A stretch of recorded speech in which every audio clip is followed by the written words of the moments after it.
Assalamualaikum warahmatullahi wabarakatuh. Alhamdulillah, kita bertemu lagi sambungan siri video saya yang menjelaskan buku zikir selepas solat antara sunnah dan bid'ah. Kita sekarang di bahagian B berbicarakan tentang lafaz zikir yang pertama dan kita masuk dalam subchapter bid'ah yang berlaku bagi lafaz zikir yang pertama dan kita masuk ke bid'ah yang kedua. Yang ini apabila membaca istighfar selepas solat yang menjadi kelaziman umat Islam di Malaysia ialah membaca lafaz yang panjang, yang ini astaghfirullah allazi la ilaha illa huwal hayyul qayyum wa atubu ilahi. Padahal yang sahih dalam hadis sahih Muslim yang telah pun kita baca sebelum ini, lafaz istighfar yang dibacakan hanyalah astaghfirullah sahaja. Okey, lafaz yang panjang ini jika disemak ada sebuah riwayat yang menyebut tentangnya,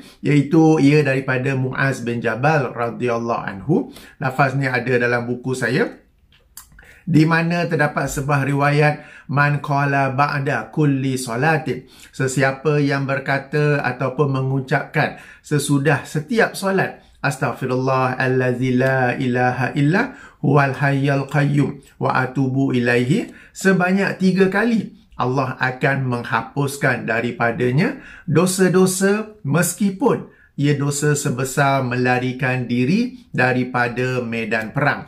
Hadis ini diriwayatkan oleh Imam Abdul Razak dalam kitabnya Al-Musannaf, namun ia adalah dhaif, hadis yang dhaif. Tak apalah hadis dhaif, apa salahnya? Kan para ulama kata boleh beramal dengan hadis dhaif. Itu alasan yang biasa. Sebagaimana saya katakan sebelum ini dan banyak kali juga, apabila para ulama membolehkan penggunaan hadis dhaif, mereka telah meletak banyak syarat. Antara syaratnya ialah ia tidak menyelisihi hadis lain yang lebih kuat daripadanya. Maknanya hadis yang sahih mahupun yang hasan. Di sini ada 2 perselisihan. Pertama, ia menyelisihi hadis Sauban, riwayat Imam Muslim yang telah kita baca sebelum ini, bahawa Rasulullah SAW selepas solat beliau membaca istighfar sekadar astaghfirullah, astaghfirullah, astaghfirullah sahaja. Okey, tak apa. Mungkin ada yang berkata itu pandangan peribadi Al-Auza'i, yang telah pun saya jawab, yang telah pun saya bantah dalam video saya ketika menerangkan lafaz zikir yang pertama. Okey, jika yang itu dikatakan tidak begitu kuat, kita rujuk pula bahawa hadis yang dengan lafaz ini ada dalam riwayat lain yang lebih sahih, tetapi ia bukanlah merujuk kepada selepas solat. Ia adalah satu zikir yang mutlak, bererti boleh dibaca pada bila-bila masa, ya. Okey, hadis tersebut Rasulullah sallallahu alaihi wasallam bersabda, man qala astaghfirullah allazi la ilaha illa huwal hayyul qayyum wa atubu ilaihi ghufira lahu wa in kana qad farra minaz zahr. Okey, sesiapa yang mengucapkan astaghfirullah allazi la ilaha illa huwal hayyul qayyum wa atubu ilaihi, diampunkan baginya meskipun ia dosa sebesar melarikan diri daripada medan perang. Ini lafaz yang sahih, terdapat dalam Sunan Abu Daud. Okey, dalam Sunan Abu Daud nombor 1296. Jika penomboran lain nombor 1517, dan ia dinilai sahih oleh Syekh Al-Albani dan juga Syekh Shu'aib Al-Arnaud dalam semakan mereka masing-masing. Maknanya independently, ya. Sebab Syekh Al-Albani, beliau ada kitabnya yang menyemak Sunan Abu Daud yang dikenali sebagai Sahih Sunan Abu Daud, dan Syekh Shu'aib Al-Arnaud pun terkemudian juga telah pun menyemak kitab Sunan Abu Daud ni, ya. Jadi two independent verification yang mengesahkan bahawa ini adalah hadis sahih. Jika kita lihat hadis sahih ini, ia menerangkan bersama bahawa diampunkan bagi orang yang mengucapkan lafaz istighfar ini dosa meskipun ia sebesar melarikan diri daripada medan perang. Kenapa disebut medan perang di sini, ya? Okey, sebab bila dalam peperangan, okey, tiba-tiba ada seorang dua lari, katakan sedang mara menuju musuh, tiba-tiba ada seorang dua lari ke belakang. Ia akan memberi kesan psikologi yang besar kepada pejuang-pejuang yang lain yang juga sedang mara. Okey, Kebanyakan daripada para sahabat Rasulullah SAW memang berjiwa kental, beriman, bersungguh-sungguh ingin menegakkan kalimah la ilaha illallah. Tapi di antara tu ada yang mungkin 50-50. Tapi I just follow the crowd lah. Ramai-ramai pergi perang, aku pergi perang juga. Okay?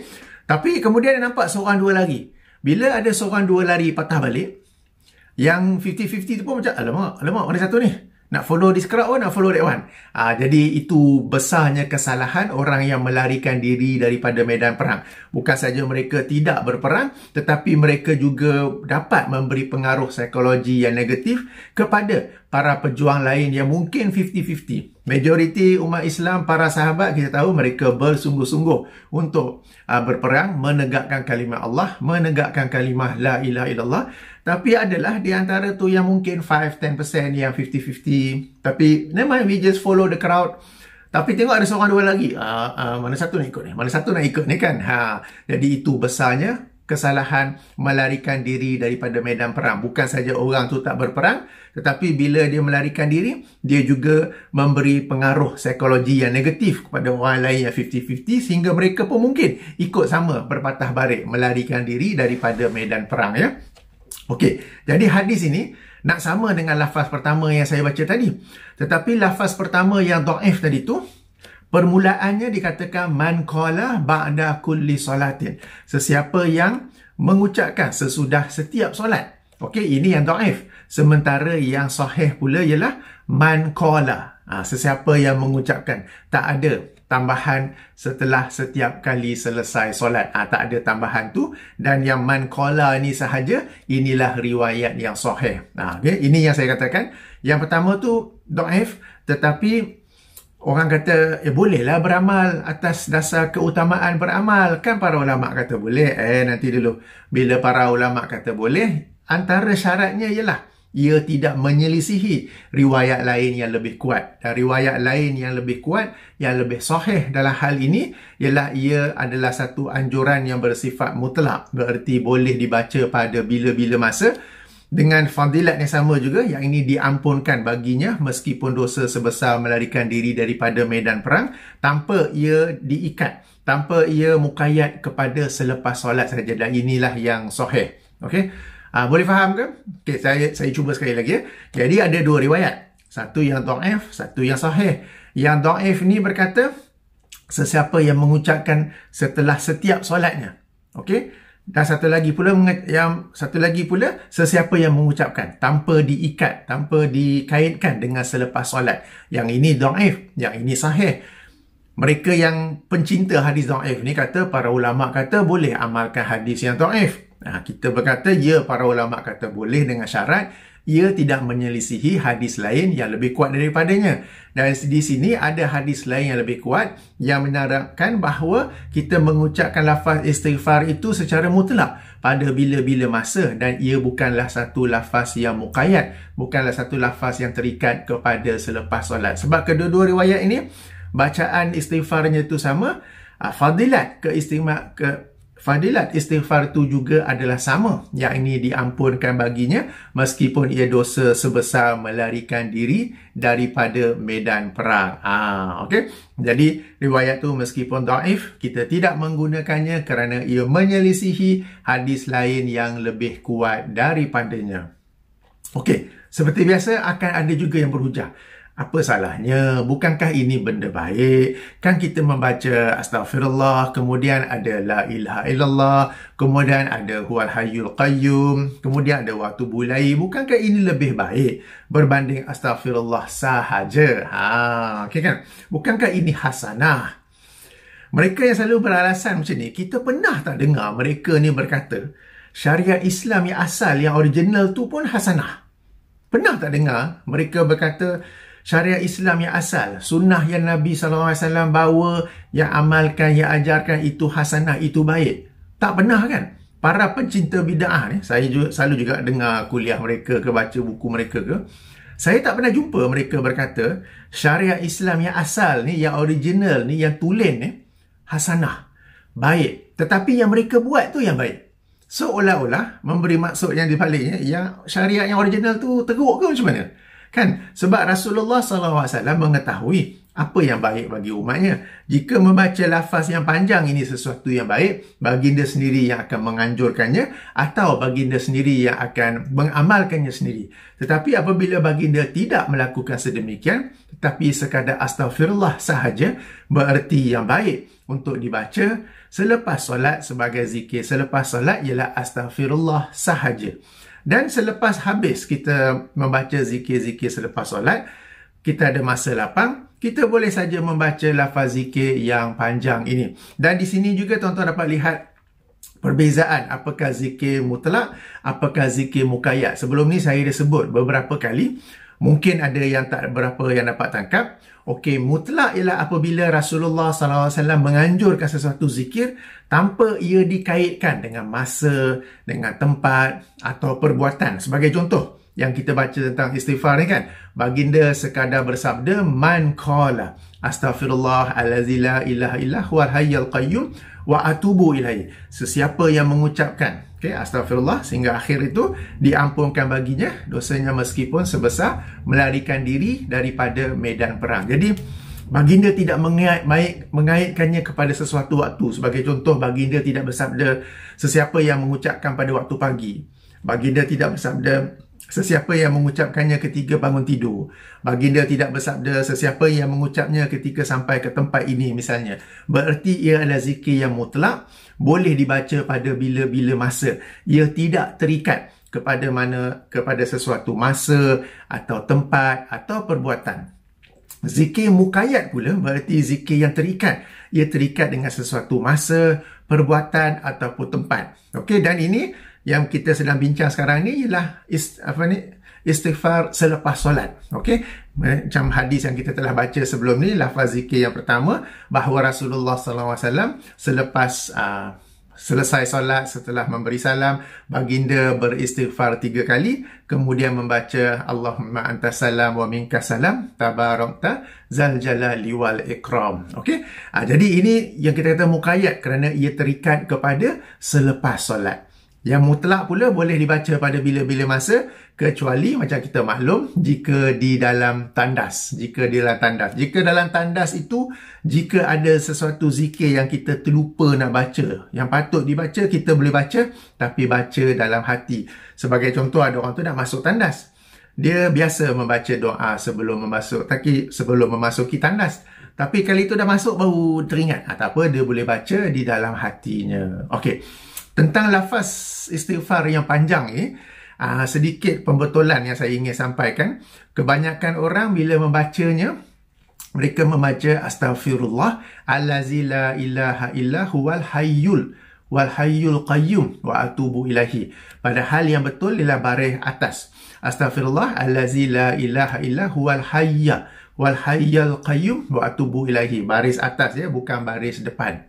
Baik, okey, tapi ada sahabat saya yang lebih pakar dalam bahasa Arab, dia kata hayu ataupun hayya, dua-dua pun boleh. Cuma yang lebih tepat ialah hayya, okey? Huwal hayyul qayyum wa atubu ilaihi. Memang dalam lafaz lain ada sebut ya hayyu ya qayyum. Okey, itu betul, tetapi kalau dari kaedah bahasa Arabnya, untuk lafaz zikir ataupun lafaz istighfar ini, yang betul ialah hayyul qayyum wa atubu ilaihi. Kemudian ada satu riwayat lain yang dikeluarkan oleh Imam Al-Hakim dalam kitab Mustadraknya dan dinilai sahih oleh Syekh Syu'aib Arnaud. Ada tambahan Al-Azim, iaitu Astaghfirullah Al-Azim. Astaghfirullah Al-Azim. Kalau tadi tu yang saya baca daripada Sunan Abu Daud, Astaghfirullah Al-Lazi. Okey, di sini Astaghfirullah Al-Azim. Kedua-dua riwayat ini ada dalam buku saya. Kalau sesiapa yang tak dapat nak gambarkan apa saya masukkan di sini, jadi membaca dengan riwayat ini juga ataupun dengan tambahan Al-Azim ini adalah juga dibolehkan. Okey, jadi demikian bid'ah yang kedua yang berlaku terhadap lafaz zikir yang pertama. Ini jugalah yang saya masukkan sebagai, dan sebelum ni saya diterangkan bagaimana lafaz zikir itu sahih, tetapi ia dimasukkan, dibaca secara mutlak, secara umum, tetapi ia telah dibawa masuk ke dalam zikir selepas solat. Padahal zikir selepas solat tu ada bacaan-bacaan yang khusus. zikir yang umum, yang mutlak, ada bacaan-bacaannya yang Rasulullah anjurkan. Tetapi mereka telah membawa yang umum itu masuk ke dalam waktu yang khusus. Okey? Right. Jadi, tuan-tuan dan puan, kita ambil syariat ni, yang hasanah ni, yang original ni yang hasanah. Jangan duk panggil yang buat baru. Kita punya hairan lah, saya punya hairan lah. Dah lah buat bid'ah. Lepas tu, puji diri sendiri pula, hasanah. Amboi, kan? Yang syariat yang original tu tak pernah kita dengar dia orang sebut hasanah. Tak pernah dia orang sebut inilah yang lebih baik. Tak pernah dia orang sebut inilah yang terbaik yang Rasulullah ajar kepada kita, kan? Yang mereka buat itulah yang hasanah. Okey, alright. Dan kita terus, ada masa sikit lagi, terus ke bid'ah yang ketiga. Yang ini apabila bacaan Allahumma anta salam. Okey, sama-sama kita maklum ketika menerangkan lafaz zikir yang pertama, lafaz doa pujian Allahumma anta salam itu pendek saja. Allahumma anta salam wa minka salam tabarakta zal jalali wal ikram. Dalam sebahagian riwayat lain, tabarakta ya zal jalali wal ikram. Tetapi yang masyhur di Malaysia, yang saya cari tak jumpa siapa yang sebenar, maaf, tak jumpa rujukannya, sebab kalau cari-cari ada dalam Ihya Ulumuddin. Okey, yang ini bacaan yang masyhur, kita semua tahu, Allahumma antas salam wa minkas salam wa ilaika ya'udus salam fahayyina rabbana bisalam wa adkhilna jannata daras salam tabarakta rabbana wa ta'alaita ya zal jalali wal ikram. Kan? Biasa dengar kan? Inilah yang biasa dibaca di hampir semua masjid-masjid dan surau. Mungkin di Perlis tak ada lah, kan? Jadi ini adalah satu yang kita kata tambahan atas apa yang original itu. Macam saya kata dalam bahagian nota kaki, okay, sekadar yang saya cari, zikir ini ada disebut oleh Imam Al-Ghazali rahimahullah yang wafat tahun 505 Hijrah dalam kitabnya Ihya Ulumuddin. Tapi sebagai doa yang biasa ataupun zikir yang biasa, ia bukanlah sebagai sesuatu yang zikir yang beliau anjurkan baca selepas solat fardu. Ia sebagai satu zikir atau doa biasa saja. Okey, kita yang telah bawa masuk menjadi satu zikir muqayyad, satu zikir khusus selepas solat fardu sehingga semua orang lain membacanya. Kalau anda menjadi imam dan anda membaca zikir kuat atas tujuan mengajar makmum dan anda telah pun semak tak ada makmum masbuk, dan anda baca je Allahumma antas salam wa minkas salam tabarakta zal jalali wal ikram, nanti ada makmum pandang. Kan? Pasal pendek sangat tu, sebab bagi mereka inilah yang sunnah, inilah yang betul. Padahal ini adalah tokoh tambah yang tidak memiliki sanadnya atau rujukannya daripada Rasulullah SAW. Maksudnya yang panjang ni, Allahumma antas salam wa minkas salam wa ilaika ya'udus salam, sehingga akhirnya saya tak jumpa secara bersanad. Jadi nak kata yang sahih pun tak ada, yang hasan pun tak ada, yang dhaif pun tak ada. Ia sekadar doa atau zikir yang Imam Al-Ghazali sendiri anjurkan, dan beliau sendiri anjurkan secara umum, bukanlah untuk dibaca selepas solat fardu. Okey, baik. Seperti biasa akan ada yang berhujah. Apa salahnya benda baik? Apa salahnya hasanah? Sekali lagi kita jawab, yang dibawa oleh Rasulullah SAW itulah yang baik, itulah yang hasanah. Akan tetapi walau bagaimanapun, namun begitu, jika ada yang nak membacanya sebagai satu doa, boleh. Tapi jangan menjadikan ia sebagai satu zikir khusus selepas solat. Anda boleh baca sebab dalam ni ada doa juga. Okey, sebab sebagai contoh, fahayyina rabbana bisalam, maka hidupkanlah kami, wahai Tuhan kami, dalam penuh keselamatan, wa adkhilna jannata darussalam, dan masukkanlah kami ke dalam syurga yang penuh keselamatan. Dalam ni ada doa juga. Jadi kalau nak baca, disilakan baca sebagai doa umum. Maknanya kita boleh baca dalam solat, tasyahud akhir, sebelum memberi salam, silakan. Ataupun dah habis semua zikir tu, jika ada yang nak berdoa. Yang ini saya highlight ya, kalau nak berdoa. Sebab telah saya terangkan dalam video sebelum ini, dalam siri ini juga, tempat yang terbaik untuk kita berdoa yang merupakan sunnah Rasulullah SAW, yang merupakan anjuran Rasulullah SAW, ialah di dalam solat. Bukannya di luar solat. Di dalam solat itu sendiri. Sebab solat itu sendiri dari sudut bahasa bermaksud doa.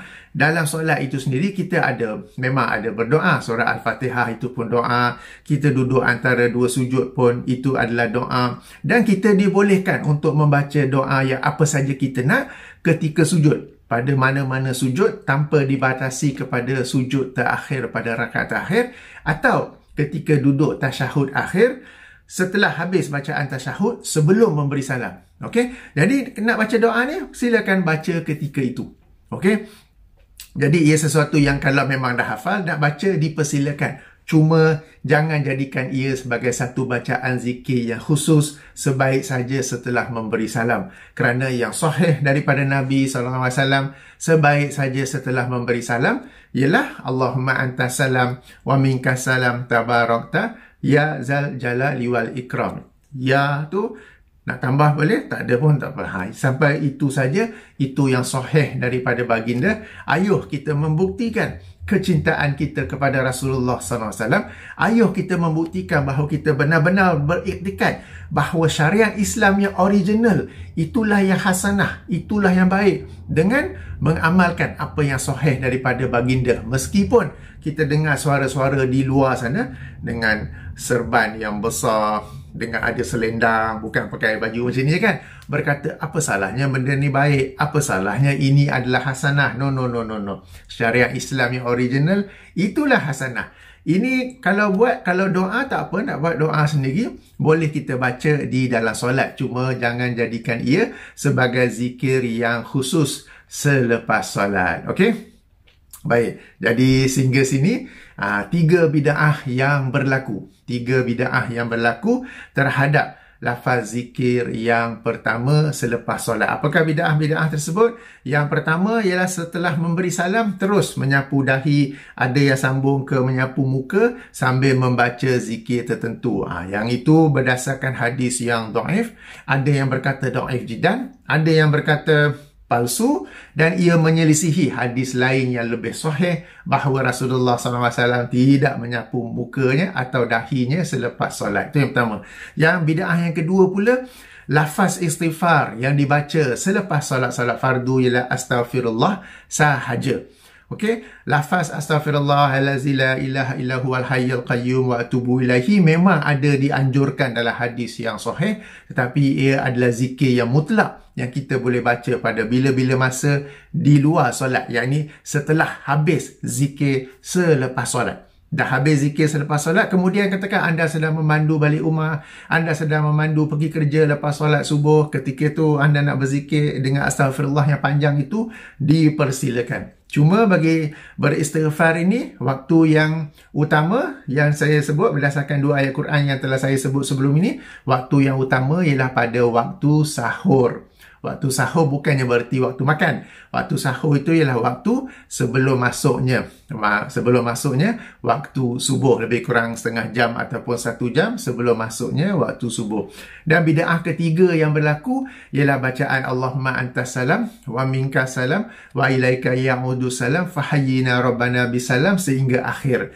Ini tidak memiliki sanadnya daripada Rasulullah SAW mahupun para sahabat, baik secara sahih, hasan, mahupun dhaif. Sekadar pencarian saya, ia adalah anjuran Imam Al-Ghazali sebagai satu zikir ataupun doa yang umum tanpa beliau kaitkannya sebagai bacaan selepas solat fardu. Okey? Baik. Jadi insya-Allah kita jumpa lagi kepada membicarakan lafaz zikir yang kedua daripada Rasulullah SAW dan apakah bid'ah yang berlaku kepada lafaz zikir yang kedua ini. Kita jumpa lagi insya-Allah. Subhanakallahumma wa bihamdika asyhadu an la ilaha illa anta astaghfiruka wa atubu ilaika. Assalamualaikum warahmatullahi wabarakatuh.